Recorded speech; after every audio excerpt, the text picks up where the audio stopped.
updated for 2024. This will be part 2. So last time we went over some basics of setup, some do's and don'ts, some gotchas, those sort of things. So what I would like to do now is focus more on setting up your table so it's a lot more successful, a little less frustrating, that sort of thing. Initially, when we first start using Fantasy Grounds, the tendency is to open up 50 windows and those sort of things. Once you kind of understand where everything is and how it works, it's generally easier to use. It does take a bit to get used to. A lot of people complain about the user interface, but once you kind of understand how it was designed and kind of what they had in mind when they were building this, it's a little bit easier. So the first things first, what I normally do is I will size windows, I will activate content, and I will create shortcuts where necessary. So generally speaking, I have the modules here. I have this just the basics, and then I have this player's book here for in case I want to build characters. So let's just say that we want to run one of the starter games, which will be easier to do because it's already got line of sight. A lot of it's already set up for me. I don't have to do a ton of work. So I don't have to add a ton of homebrew stuff. I don't have to reinvent the wheel. So I'm going to go to the activation area and click on the load filter. I'm going to unload this player's edition here for the Avernus. I don't need that anymore. And I'm going to click on the loaded and go back to the unloaded. And what I'm going to do is Stormwreck Isle. So Stormwreck Isle offers quite a bit of material to get started. I do believe it has pre-gens in there, so that's another reason why I'm going with this, because it already kind of has some of that stuff that we would need for an adventure. So what I have loaded now in the library is I have the 3 core books, and then I have the player's edition part of it, and then I have the GM's edition. So this will generally have your classes, backgrounds, races, that sort of thing that's related to character building. Whereas this one here is all the GM stuff, the maps, and that sort of thing. So a lot of the modules are split by player, sometimes by maps, and then the GM part. So the only part that really has to be shared is this player's part if you're going to use the stuff in here. And if you open up a reference manual of any sort, you kind of have a little bit more control than we used to before. So this thing is pretty flexible.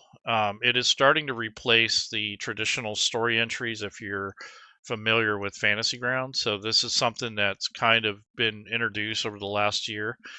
If you go to the story entries now, what you'll find is in the library you have books.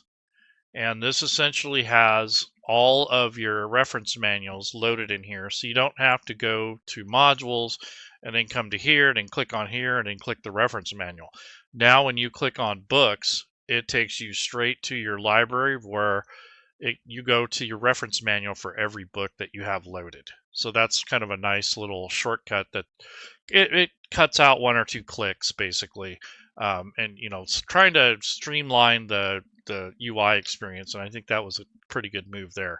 Your traditional story entries in the campaign area have evolved. So if you're going to build anything, there's 2 different types now. There's an advanced story item, and then there's a traditional, and that's marked by these story entries. So this one little symbol here that has an advanced story entry, and then these here are simple. You're going to find that for a while with older content until it's either been updated or perhaps a new product will have more of these. So you won't see as many of these older story entries anymore because these have just links and stuff in them and kind of the old way of building content.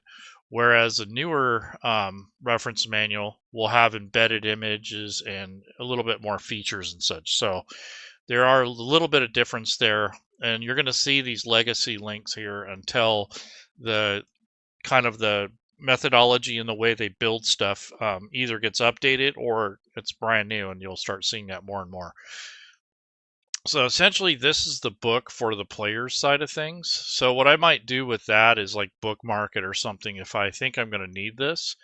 And this kind of gets into just the basic rules. This is the starter rule book. and then it talks to you about classes. So it's kind of assuming that you haven't ever played Dungeons and Dragons. And then it kind of goes to a real basic kind of cut down version of the player's handbook. So you might even be able to get by with just using the SRD and not even needing the main core books. But it'll feature just like the main classes. You have a cleric, fighter, paladin, rogue, and wizard. And then you have your standard races. You got hill dwarf, wood elf, human, lightfoot halfling, and high elf. And then the backgrounds go with each one of those pre-gen type characters. So that's just kind of a overview of what you might get with one of the starter adventures. So the original Lost Mine of Phandelver came with starter characters. The Stranger Things box set came with characters. The D&D Essentials, I believe, has something like that, and then this one is Stormwreck Isle. So those are your main starter adventures. That's what I would recommend you use if you're going to be starting a new campaign. You haven't used Fantasy Grounds, you haven't played D&D in a while. You know, that might be a good start for you. And it's not a huge investment right away. So if you got an Ultimate license recently, it's like $50. And then if you want, just get like the player's handbook and maybe one of the introduction adventures. You don't have to get the player's handbook, but if you want to update and keep going and you want to level up your characters and stuff, you should probably get that eventually. But essentially, if you just have the SRD and one of the starter series, you can kind of get by with that for a couple months. So this is just a kind of a preliminary thing. So this is the player side of things. And when you go into books, you can also click on this. This is the main adventure. So this is what you would use to research, to set up for your adventures, that sort of thing. And whenever you first open a window in Fantasy Grounds, it's always going to open in the center. So get in the habit of moving things around as you open them, and you want to kind of section off your desktop or your space where you want things to pop up or where you want them to be. So in other words, this is probably the max that I need to have this open. And if I need more room, I can expand, or in this case, I can shrink this down so it's not too wide, and you still have room. And then you can still see the symbols here. You can collapse it even more if you want to, if you know what all these symbols are, or you can go back out to where it was. So I'll just leave it out here for now, but that if you need a little bit more room, that's another way to do it. So this is just the adventure broken up in chapters. This is the actual reference manual. It's very close to having the actual book or PDF, depending on what product you have. The next thing is I wanted to show you in here. Here's the story index, and then here's the chapters. So this is how it's broken down. And these have the older traditional story entries. These aren't the newer ones. The newer ones have a little bit more features. You can do like a double wide paragraphs, and you can have like a graphic over here and the text over here, or vice versa. Whereas this is kind of all down in a row. There's not as many formatting features in the traditional story entries. But that's how this one was built. It doesn't look like they've gone back and updated this particular adventure. So this would be kind of a different layout, and it might vary a little bit from an updated version that's using the new story entry format. But this is essentially what your introduction. This is probably what I would focus on first. This gives you your getting started. It talks about the Forgotten Realms. You have your adventure background, adventure outline. You have your maps. You have stuff for the Dungeon Master and some tips. So this is just kind of like for new DMs or people that are new to D&D and such. Although the Forgotten Realms part, if you've never adventured in there, this will kind of give you an overview, kind of a top-down view of where you're going to be adventuring. And then you get your adventure outline, which I think is an important part to kind of have an understanding of the pace and what's going to be happening and what sections are available in this adventure. The outline is essential to learning like what the adventure is about. I think at the minimum, if you're going to do any reading, I would at least read the first section of the adventure outline, and then maybe just focus on that initially so you're not overwhelmed. You don't have to read the entire adventure through, although it's helpful at some points because you'll have context for things that are happening in the beginning. So it's good to at least skim over those other chapters that you're not going to run right away, just in case. But this outline kind of gives you the overview of what's happening in the adventure. The maps are put into the adventure itself, but it talks about that they're mostly for the GMIs. When you use maps, especially newer ones in Fantasy Grounds, you're only going to get one map. The older adventures gave you like a GM version and a player version. Now they're starting to just add the symbols to a layer on the player map, so you don't have to have two maps. It also cuts down on the size of the adventure and the amount of pages and such. So when you're getting newer content in Fantasy Grounds, generally speaking, the maps are just one map with all the layers on it. Older adventures tend to have a separate GM map that has all the links and pins on it, and then the player's map will have the line of sight and such. Now they've kind of combined both of those as their approach to modern adventures. So those are probably the most important parts out of this. So probably the adventure background, the outline. If you've never DM'd, this kind of defines what a dungeon master does. And this tips thing, I think it's a good idea to read this, even though you may have already ran games before. This is a nice little reminder about, making mistakes and how to handle certain situations, and it kind of redefines, the role of a GM, which I think is kind of important, especially when you're new. This is kind of helpful. I don't think I have to read it, but I don't want to be conceited or act like a know-it-all, like I don't need it, but need it. But I think I would look over it at least. I mean, just for the sake of it, see what it says. I don't want to seem like, I know everything. I don't need to read that. That's not how I roll. So it depends on your level of experience, and maybe you've already run an adventure, something like that. So it's up to you how you want to handle it. But generally speaking, I usually place the windows in a certain spot, and that's really important as you first start using this platform. So with this in mind, I'm going to kind of lay out the table how I'd normally do so. So after I've activated my libraries and such, I start laying out the content. And that's really a part of the prep process, I think. You're not really going to know what you're going to need right away, but eventually as you get into running the adventure, it's going to get more and more evident as to what kind of flow you want and the type of material that you want to have presented, and then have it accessible so you're not digging through the interface. I think that's one of the things that slows us down. It can make things very frustrating, and it can be super annoying. So without further ado, let's take a look. So generally speaking, this chat window can be resized. So there's only a few windows that can be locked and resized, but without even doing that first, I'm going to turn on the dice tower. So that's a feature that you may or may not use depending on the rule set, or if you even care to roll or use a dice tower. But in the options here, the first thing I usually do is I'll change my color. So this is defaults at black. So I go with like a kind of an ugly yellow color. So if I ever have to draw anything on a map or make notes or anything, it'll be in this yellow color. So that will indicate myself as the GM. Depends on your players and such too, what colors they pick, but that's where you do that. The next thing is I'm just going to add that when you are going to start a new adventure and you're starting to get your windows arranged and everything, it's helpful to click on Desktop, Restore Windows on Start. You turn that on, essentially that will keep tabs on the windows you had open. So if you leave this window open and you exit Fantasy Grounds, it's going to be right where you left it. There was an extension before called Windows Saver X. I don't think it's necessary anymore.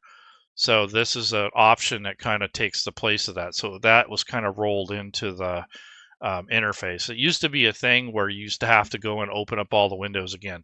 And that's not part of the reason why I'm redoing this series, because a lot of things have changed over the months. So, and I think that's all I'm going to get into right at the moment. I don't want to change too much more, but again, I wanted to turn on the dice tower. So if you scroll down a little bit further, you're going to have this desktop show dice tower. So I'll turn that on. So those are the only options that I'm going to touch right now. And generally speaking, it's going to be on the bottom right corner. If you want to leave it there, that's fine. I usually move it over closer to the dice. So if you right click on it, there's a little padlock. If you unlock that, left click, hold your mouse button and drag it over, that will allow you to move it. Once you have it parked where you want it, you right click on it, lock the position, that way it doesn't actually get moved if you don't want it to. Same thing with this chat window. This is an important piece of Fantasy Grounds. I'm going to widen it a little and shrink it a touch. So it doesn't need to be this tall vertically and that narrow. I want it a little bit wider. So I'm going to right click on it, unlock it. You can drag this edge of the frame or this bottom right corner. You can make it as big or small as you want. I generally have it like this every time I play. And then I might shrink it a little bit because I don't need it that tall vertically. And generally speaking, I'll have the combat tracker kind of layered over it anyway, so it's really not going to be helpful to be super tall anyways. So that's generally just the way I like to set it up. You can do this however you like. You can put it on the right hand side, however you want to do it. You might be left-handed, who knows. But once you have it in position, you can right click on it and lock it. Now sometimes you'll have a bunch of text on here and you can't get that lock to come up. So if that's the case, you just type in a right slash in the chat window and type the word clear and hit enter, and that will clear all the text, and then you can right click and lock the position. So it's up to you how you want to do it, but that is a way you can kind of refresh it. And then there's also a clear button here, but sometimes when it's plastered with material like text and links, those don't come up. These dialogues don't come up. So if you need to clear your chat for any reason, you can right click, use the eraser, but if that doesn't come up, you can always do the command right slash clear. It's all lowercase, hit enter, and that'll clear that palette. So I want to go ahead and open up the combat tracker. This is the next most important piece of Fantasy Grounds. So this is going to track your rounds, how long your spell durations are, concentration, hit points, initiative, effects. It does a lot. Combat tracker is probably the most important thing, if not pretty close in the top 3. So this is where your NPCs, your characters, and sometimes you might have an NPC ship or a vehicle or perhaps a hazard that's an NPC stat block. But essentially it's NPCs and players that go on here. Let's see. So the next thing I usually do is take a look at the party sheet. That's your next biggest tool. And this is your overall of your group. So once you put all your players on the combat tracker, then you're going to put them on the party sheet, which gives you an overview of everything that's on the combat tracker. It does not count NPCs, pets, that sort of thing, unless you've turned those into player character sheets. That's another story. But nonetheless, this is only for the players. So this allows you to see an overview of the party. You can manage and check out their inventory and their coins. You also have an order where you can assign a formation. So when you put them on a new map, they kind of always conform to a certain formation. And then you have your XP area where you can award encounter XP and quest XP. So these are for like combat and such, and the other one is for like, disarming traps or milestones, goals, that sort of thing. So there's a couple different things that you can award there. Those are generally built into the adventures. You can also make your own. It just kind of depends on the situation. So those are your main pieces. So your chat window, your combat tracker, and your party sheet. So this is where you're going to do all your managing. This is what's going to keep track of rounds. This is how you award stuff. This is essentially the core part of Fantasy Grounds. So these are the main 3 windows. So once you put characters and NPCs on here and you start using the platform, you'll see more and more how evident that these become important to you. A lot of times this party sheet kind of gets in the way. You don't have to always have it open. Usually I only open it when I'm dealing with, at the end of the adventure or right before I start an adventure, I might be awarding treasure or something like that, or distributing stuff or giving out awards and such. So I don't always need this open. What I generally do is I'll park it down here in the bottom corner. So the next time I open this up, I don't have to come here and figure out where it's going to go. I always know from my own, feng shui, the way I do things, is I always want to put windows in a certain spot. It's just a habitual thing.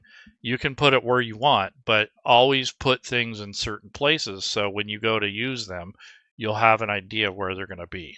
And that's generally speaking for the combat tracker, the chat window, and the party sheet, but that also applies to lots of other windows.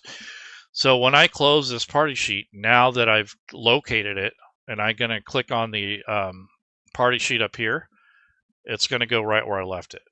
And that's the beauty of doing this, is once you set up these windows, even if you close them all, you bring those back up, they're going to go where you left them. 9 times out of 10, they're going to be right where you left them. Now, if you close the window and then you come back in Fantasy Grounds, they're not going to pop up. But if you do click on them manually, they will populate where you left them. And I think that's the biggest takeaway in this particular video, is that everything opens in the very center, which is annoying, but that's the default location. Once you understand that, then you can start moving stuff around as you open them. And we'll kind of go through that as I'm setting up the table. If you want to change your dice color and such, I already went over that in the first video, but you can do that too. Down on the bottom left, you have these modifiers. So if you have an effect or some sort of special situation where you need to apply advantage or disadvantage, you also have the range modifiers or difficulty modifiers of +2, +5, -2, -5. These vary from rule set to rule set, but this modifier box, believe it or not, is pretty powerful. If you have like a generic roll, let's just say you didn't have a rule to really make up for something. Let's just say, oh, just tell the player to roll a die and drop it in there. You can actually left click and drag this modifier in there, and on their next roll, it'll add that modifier. So that's kind of a powerful thing. So like for instance, Bardic Inspiration, you can roll a d6, and if they need to use that on their next roll, you can drag and drop that into there, and that will give them the modifier, and then when you do your rolls, it will add that in to whatever you're rolling. You could also roll and drag and drop it to the shortcuts down here. So if you don't remember the roll that you made, you can put it down there and then later on drag it up to the modifier box. So it's kind of handy to keep these first few rows kind of clean over here. I use these for dice strings and for this sort of situation. So these first 2 or 3 boxes, I use those for dice rolls that I want to store. Doesn't happen very often, but when it does, it's nice to have at least one empty slot to deal with that. The dice tower gives you kind of a way to roll secretly. So a player can drop their die in there. If you ask them to do that, only you will see the result. The other players will realize they rolled the dice. They'll probably hear you say, okay, go ahead and roll in the dice tower or something like that. They'll know they rolled a die, but they won't see the results. Only the game master does. But as this is turned on, as the game master, you also have to roll in there. Otherwise, the roll will be public. So if I don't drop it in the dice tower and I drop it in the regular chat, it's just going to show an open roll. So if this is turned on, you also have to use it as the game master. If you don't have this dice tower turned on, then all the rolls are hidden by default unless you specify. So this is just kind of a tool that you can use for storytelling. So this really helps with metagaming and such. Like for instance, a perception check. I'd say when your players suggest to make a perception check, if you allow that, you can say, yeah, go ahead and roll, but roll in the dice tower. And that gives you, as the game master, the flexibility to decide, what exactly that means. Does it mean they saw something? Did they barely notice something? Maybe there's a roll they have to beat. Maybe they're just rolling just because you said to, but it doesn't really matter. You already know the answer. So you can kind of fudge things, But that gives you a storytelling tool so that the players don't change how they play so much based on the outcome of a roll. So like for instance, let's say you have 3 or 4 skeletons, your low-level party. You're trying to basically avoid fighting them. You're stuck at a doorway and your rogue is trying to pick the lock. So I'm going to ask the rogue to roll a check for that to see if they can defeat the lock. However, if they roll in the open and the players see that they rolled a lower number, that may change the way they play.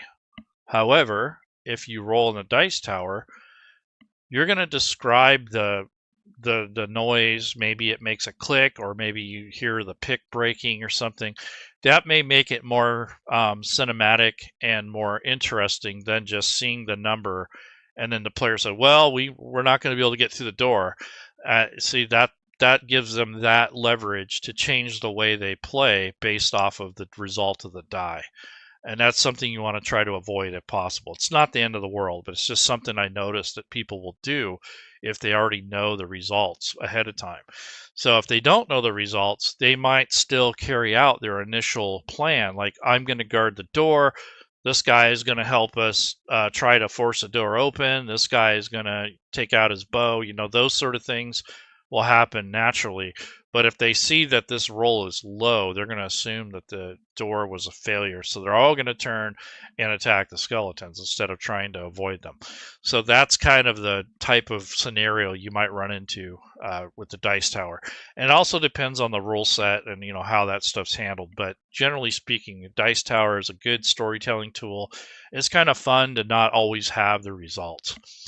So that's what that's for. And then for the dice themselves, when you want to roll more than one, you can pick a dice up and right-click on it and keep right-clicking on it until you get an infinite amount of rolls. So this is also how you can upcast spells. So if you have a spell on your character sheet and it normally does a 1d6, but it says in the description if you use a higher level slot, you can increase the damage. So all you would do is drag it over. You get this 6-sided and you just right click on it and that adds the additional die. That would be essentially like your upcast. Not all spells upcast healing and damage, but a majority of them do. And that's how you upcast those. You could also make another version of it that has the additional dice, but I think it's just easy just to drag it from the sheet, right click on it and drop it. And that's your attack roll and your damage. The dice tower I'd mainly use for skill checks or for hidden rolls and such. Generally speaking, attack rolls and damage are not done in the dice tower. I think there used to be an issue with missile attacks. So if you had a shortcut for a missile attack and then you drag it to the dice tower, it doesn't deduct the ammunition off the character sheet or something, or maybe it doesn't pull in a bonus. I don't remember what the problem was, but at one point during Fantasy Grounds Classic that was an issue. So using the dice tower for attack rolls and such is probably not a good thing based off of previous experience. Now I could be wrong, that may have changed since then, but that was just something you never did. You never put attack rolls and damage in the dice tower unless you specifically need to. So that may be up to you how you want to run your table and how you want the results presented to your group. There might be occasions where you do want the attack roll in there, but not very often. So up here is you can switch to the party mode. So when I get characters up on here, we'll be able to look at that more.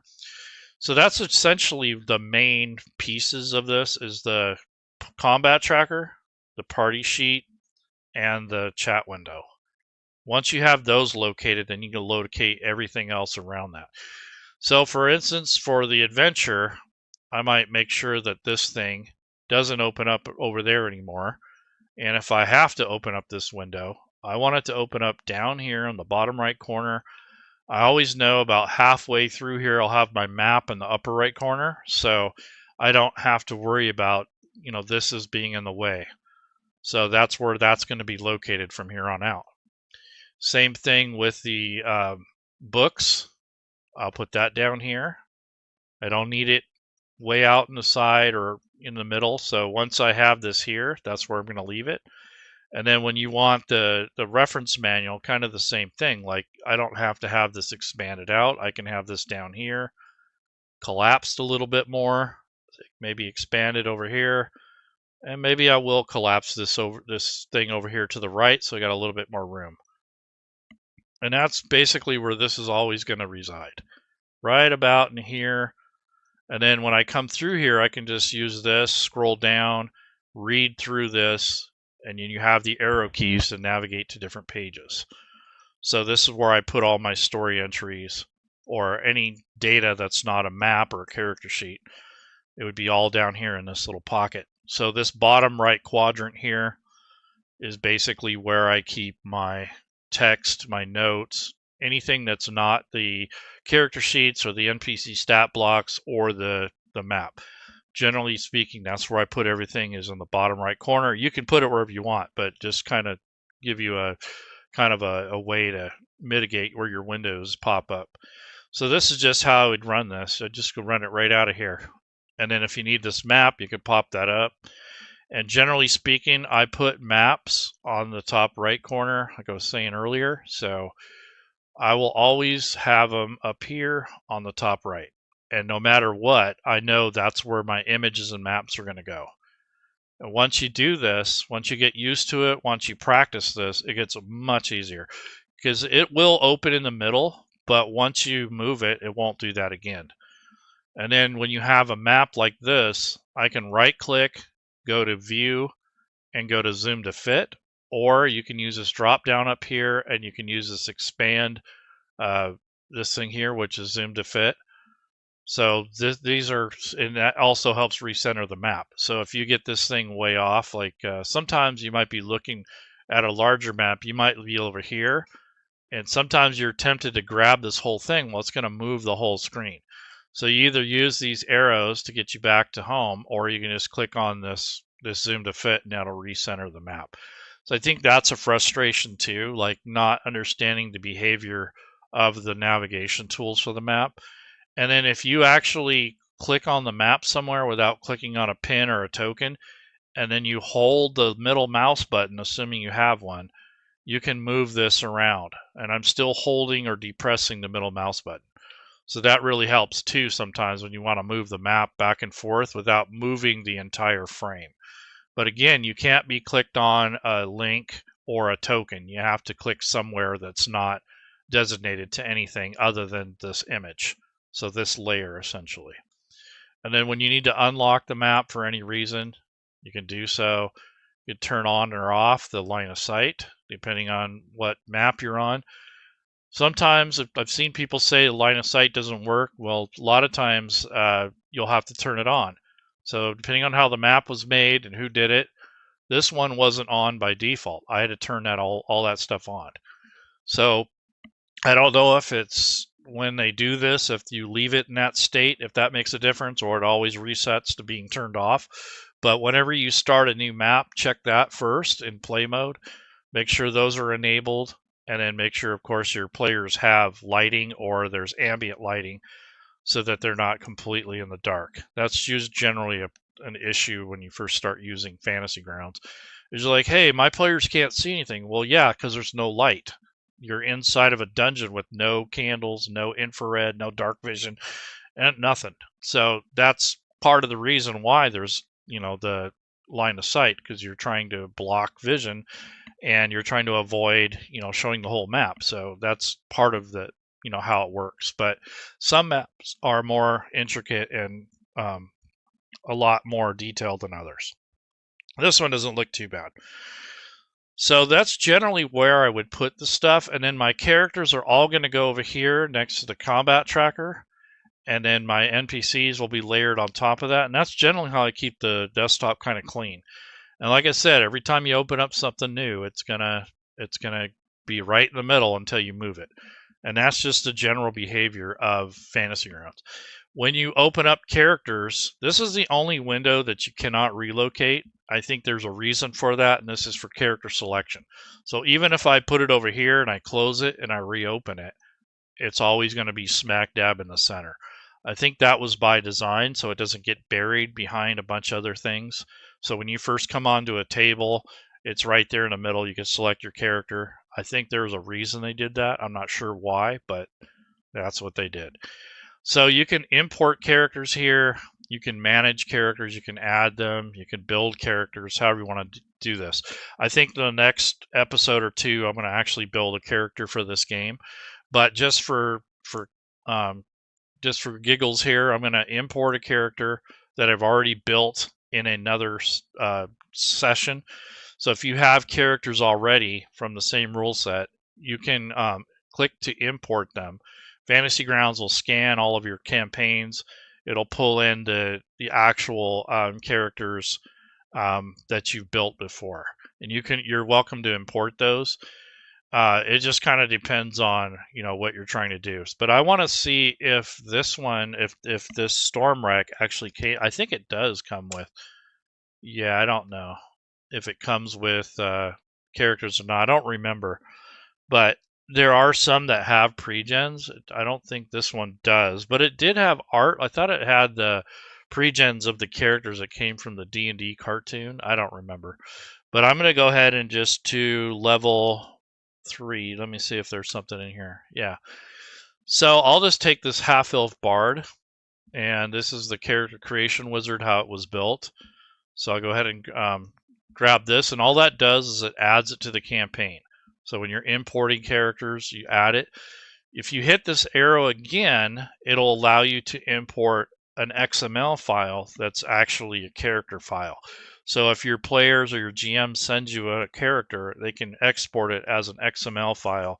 At this point, you can import it manually from your hard drive. The only caveat to that is it may not pull in the image. So the player or the GM might have to give you the image too. So if you have a certain portrait that goes with it, you might pull that in depending on what you're doing. So this is just how you add this, and then you would hit this back arrow to get back to the character selection window. Once these are all set or built or imported, then your players, when they join the table, they can select one of these characters. One thing I do not like about Fantasy Grounds is the availability to preview a character.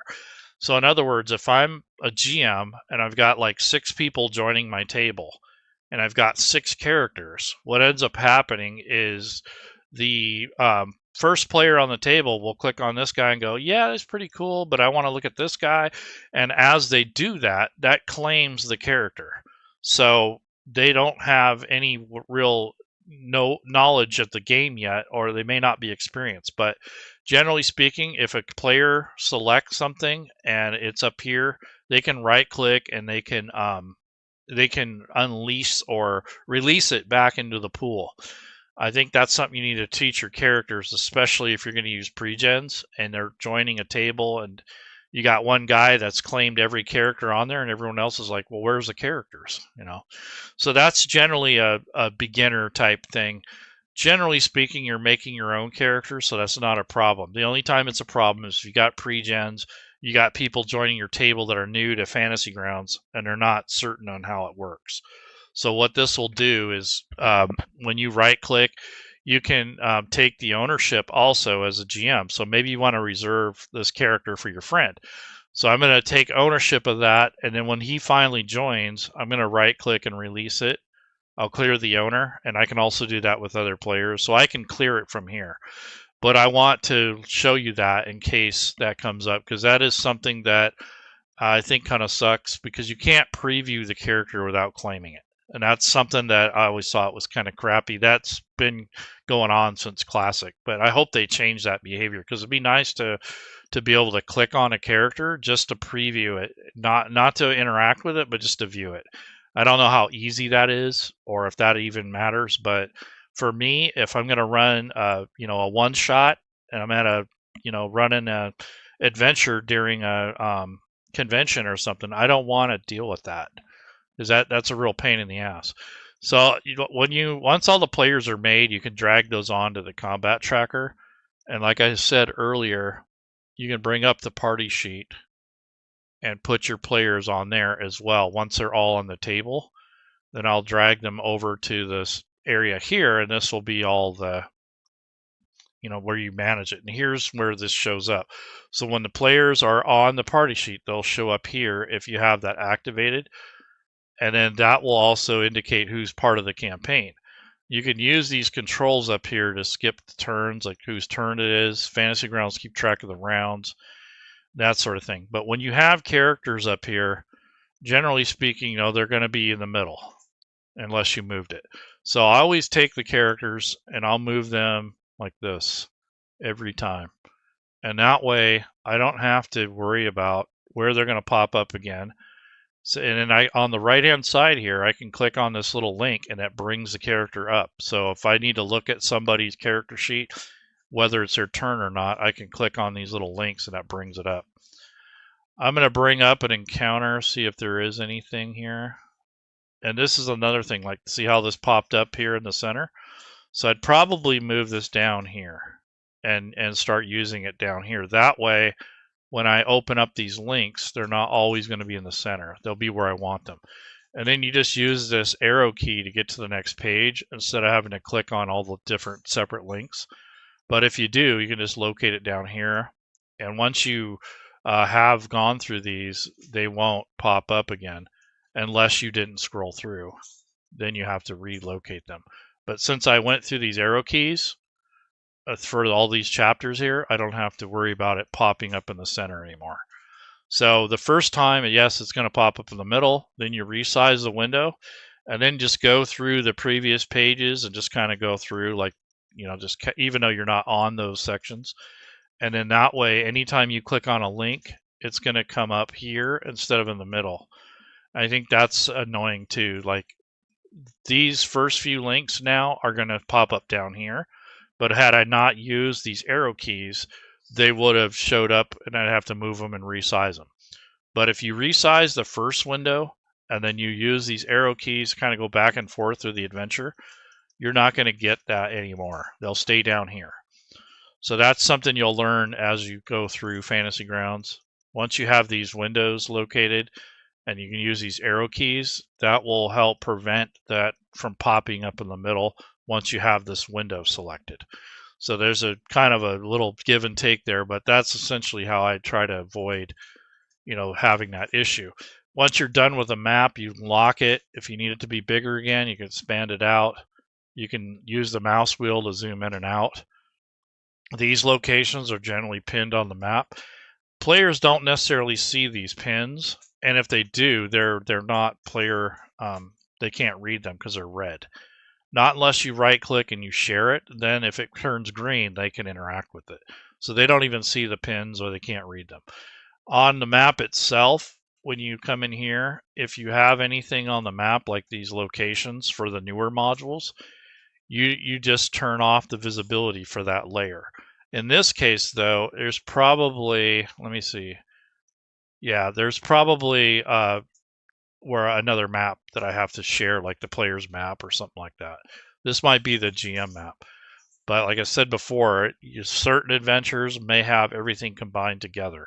In this case, I believe this is an older adventure, so it still has them separated on two different maps. All right, so this is just kind of a preliminary thing. But when you do an encounter, let's see if I can find an encounter. Are there any encounters in here? Doesn't look like there's any fighting going on. This looks like exploration and role-playing pretty much. But if you're going to have any NPCs, I'm just going to put some down just so we can take a look at this. I want to grab, let's just grab this, let's grab this ape. So I'm going to grab him, put him on the combat tracker, and then drag this guy over to put him on the map. Now, what happens here is this guy's pretty good size. That's why he's a large creature. So he takes up quite a few spaces. But once you have him on there, if you make him visible, now he's visible on the combat tracker and the map. And what you'll see here is that when you click on his sheet, it's right in the middle, like I was saying. So if you drag this over and left click and drag it and then stretch this out, now when you go to click on his link over here, it's going to pop up where you want it. So that's an important piece of Fantasy Grounds. Once you understand that you know, new windows always pop up in the middle, you can control it more. And then this thing here, you can skip through the turns and the actors and that sort of thing. So I think I kind of drove that home quite a bit. Apologies for that. It may be repetitive, but very important to remember that. Once you understand that, it makes life so much easier. So this is basically my setup, and that's all I really wanted to go through today. I don't want to go too much longer, but when I come back, we'll do character creation, and then we'll do some more setup stuff, and then I think after about maybe 6 episodes, we'll probably get a majority of the starter stuff done. But you guys take care, have a good week, and maybe I'll come back tomorrow or the next day, depending on what's going on, and do the next